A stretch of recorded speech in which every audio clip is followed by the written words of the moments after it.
If you miss a sermon physically, look for it online and watch it, because you never know which sermon has your answer.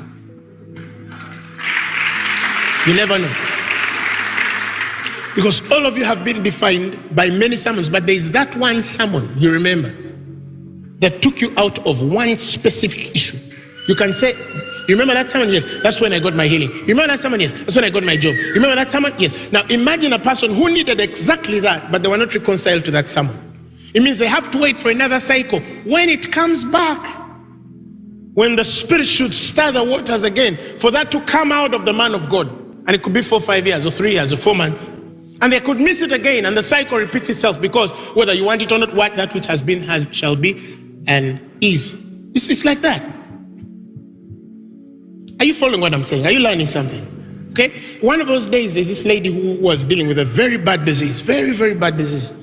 And that day, that evening, it was a Thursday, I got the wisdom and grace. And God told me everything about this lady.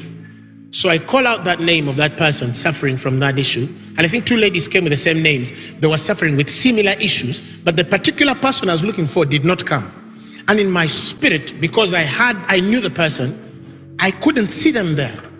And I said, okay, let me pray for these 2, because they also had the same names but had similar issues. I think you've noticed sometimes when I call up people with words of knowledge, sometimes I say, you're not the one I'm looking for. Because sometimes, not all the time, sometimes I have a prior vision of who. When I look at them, I think you've seen me define clothes, shoes, say they are putting on this kind of shoe or what, because I can see them. So this individual specifically was not there.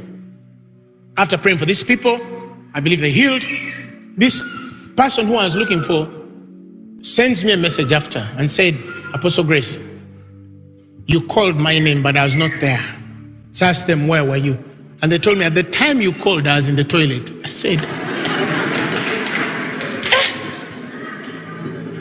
which devil is this that awakened somebody's bladder at a time when they need a miracle? What is that thing that took them to the toilet at the time when their name was going to be called out? And you think the devil didn't sense something? He did. He just didn't know how it was working, so he can create a circumstance. And some of you have been diverted from great, great doors. Great gates have opened before you, and you missed that moment.